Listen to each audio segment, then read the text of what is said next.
Hello gamers, you are not gonna believe it. We got news. We got some big news. We got update 6.1 basically revealed. And first of all, thank you so much for Manned with No Game and Manned for sharing all the details. They already made their videos. I'm gonna link them in the description. You should definitely watch them for more information. I'm just gonna go through the quick facts. There is a lot of exciting things. There is a lot of not so exciting things. So number one, let's talk about the new characters. We're getting two new characters. One is very exciting. It's MK1 Smoke, and a lot of people requested him, and he actually looks pretty interesting. So here's his passive. Every 10 seconds, MK1 Smoke can throw a smoke bomb and activate ninjutsu for 12 seconds. During ninjutsu, MK1 Smoke performs unique combo enders with 100% 50% damage boost, ninjutsu activation, and each unique combo ender grants Smoke a stack of fuming buff. Oh god, my head is already fuming from this. It increases his basic attack and blockable chance by 10% and stacks up to 7 times. On the maximum stack, Smoke gains 30% critical hit chance boost. He also applies Bleed on Take-In. What? Bleed on Take-In? Is he trying to replace Revnus Melina? Never. Never. So he has Power Drain, Silence on Special 2, and Shield Break in Special 3. Also, during Ninjutsu, MK1 Smoke and his teammates' attack becomes sneak attacks and their combo ender chance becomes 100%. I mean, it could be useful. Right from the bat, it doesn't seem insane. It just seems like a okay diamond card, but once again, really hard to judge for now. Another new character we're getting is going to be Onslaught Sub-Zero, and it's a redesign of the Arctica Sub-Zero from MK Onslaught, if you ever played him. It's the only defensive Sub-Zero, and he looks kind of cool. Honestly, I love his design. I'm kind of bummed that he's gold and not diamond, which just making a character gold is just a huge insult, basically making their potential extremely limited. So he has Bleed on Special 1, Blizzard Barrage on Special 2, X the Question. Oh, that's a hilarious Special 3 name. Power Generation. Actually, not bad. Dots, Frostbite, and Power. That's a pretty good kit. When Onslaught Sub-Zero receives fatal damage once per match, he encases himself in Cryo Shell. While Cryo Shell is active, he becomes invincible and gains up to 50% of max health and full power over time. Holy moly! The opponent must hit this Cryo Shell 15 times to shatter it. For each combo ender against it, the opponent receives a stack of Cold Grip. Each Cold Grip increases special attack damage taken by the opponent by 10%. What? And 20% chance to freeze and take out attempt. Holy crap, that's OP. That sounds incredible. Cold Grip is also applied on any special attack, up to a total of 5 stacks. Team passive. Sub-Zero assists his teammates every 12 seconds with an Ice Ball, which applies a stack of Cold Grip. Sub-Zero can save any of his Onslaught teammates from death once encasing by a crouch. Oh, wow. It bums me that this is a gold card.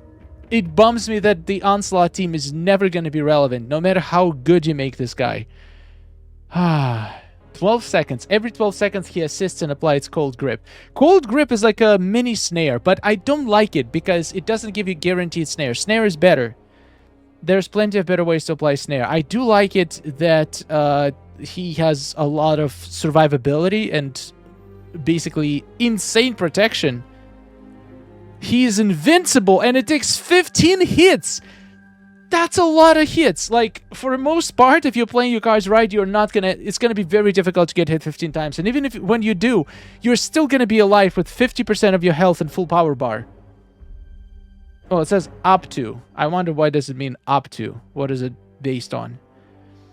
Anyway, this sounds OP. The new Sub-Zero looks amazing. Anyway, while we're on this note, let's take a look at 2 new friendships that we're getting added. It's going to be Cabal Friendship, looking good, and it's going to be Rain Friendship. Rain Friendship is actually hilarious, so I cannot wait for it to come into the game.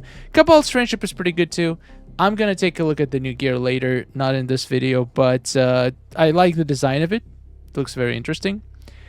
Next thing, we are getting the combat packs. Elite combat packs get a full redesign, and now this is how it's going to look. We are going to get basically how every single character that can be inside this pack and their exact percentages, and also a visualization of what's inside the pack. I think it's a great quality of life change. Nothing incredible, but what is incredible is that we're actually getting the new characters. For example, all of the new diamond cards that they released that can fit in one of these class-based special packs, they're going to be there, probably except the last update. So probably updates before last, all of the characters are going to be added to these packs, making these packs actually useful again. And also here it says 400 souls. I'm pretty sure it was 450 souls before, so maybe they also go down in price. Sounds exciting. And also if you look here at the chances, it shows we can currently see only 6 diamonds, each of them having 2.5% chance. That already adds up to 15%. And I'm pretty sure that there is way more spec up characters than this. So does it mean the chance to get a diamond from these packs is going to be buffed too? I'm pretty sure there is more than 6 spec up diamond cards. So, whew, that's...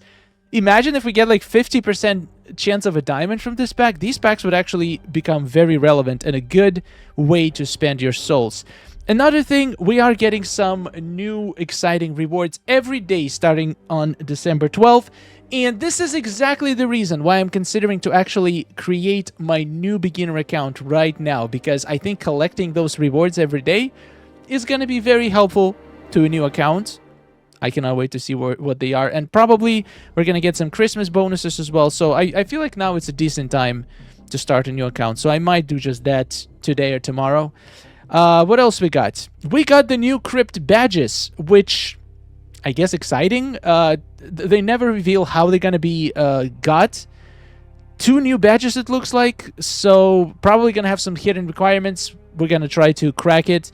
Not a huge deal. What is a huge deal, though, is the Krypts are getting complete redesign. Every single floor of Krypts is now going to have 1 floor only, which is kind of crazy. Right now, Elder Krypts have 3 floors. So imagine if we will be able to do only 1 floor. It's going to, first of all, make it much easier because you don't have to survive for 3 floors. It's going to be easier on your resources and easier overall. Now, a lot of people probably asking, what about rewards? Does it mean we're going to get 3 times less rewards since we only have to complete 1 floor? And the answer is, according to Man With No Game, he says that developers said that rewards are going to stay exactly the same. So if that's the truth, we actually going to get the same amount of stuff from 1/3 of the grind. I honestly find it hard to believe. I feel like that's just too good to be true. If that's the case, I'm officially switching to Krypt. Like I've been saying it, maybe with all the Krypts. Like this is just the proof that Krypts are not fun because they keep making them easier and easier and easier, and apparently people are still not playing it enough. So they have to make it better so people would become interested. And I think if that's the case, if I can actually complete an Elder run with 1 floor, I'm gonna be honestly grinding both runs, both keys every day. If I have to spend 1/3 of the time to get the same rewards, count me in. I am curious though if the floors are gonna become bigger or maybe more difficult. I guess we're gonna have to wait and see. Right now there is not much details on it. So yeah, these are pretty much the main things. There is also some talks about overhauling Faction Wars, according to Men With No Game, in 2025. Not this update, but potentially next update. There's going to be some huge changes coming to Faction Wars. And there is also, apparently the next update is going to be anniversary update, probably next April, which is pretty exciting. I don't know. My hopes are pretty low, so whatever they come up with is probably going to be better than I expect. I'm curious to see what's going to be in the anniversary update. So far, this update, like if the Krypt changes are true, even though it didn't bring anything fundamentally new, just being able to actually spend 1/3 of the time in Krypts, I think it's going to be a great change. And especially if they didn't change the drop rates.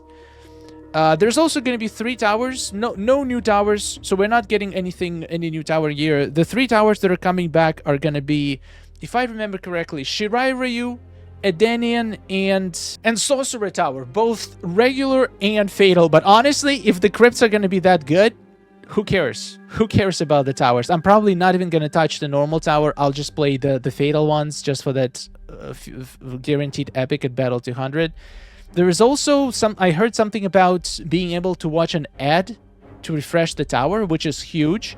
Not that the souls are useful for anything else right now except refreshing towers. I guess there's some decent packs, especially on sales. People probably spend all their souls on those packs, but after the sales are over, I mean, if it gives you 50, it's basically getting 50 free souls for like spending 5 minutes, no, like 30 seconds watching an ad. I think it's a good deal.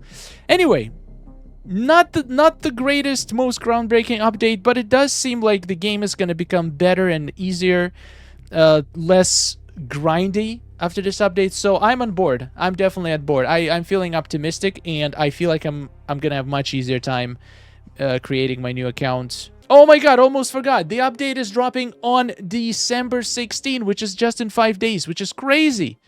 That's so close. That's gonna be exciting. All right, see you later, and goodbye. And almost forgot once again, 2 new combat passes, Kraken Reptile and Classic Noob Saibot. Honestly, I would not ascend either of them. I would just take the tokens you get from it and put it in some other characters. Plus, we also are going to get, apparently, the early access pack. Basically, we're going to have the same deal as the last Star Path. If you buy more expensive version of the first one, you get early access to the character from the second one. So, might be worth it. Might be worth it for that Onslaught Sub-Zero just to test him out. All right, now I'm finished. Thank you for watching, and goodbye.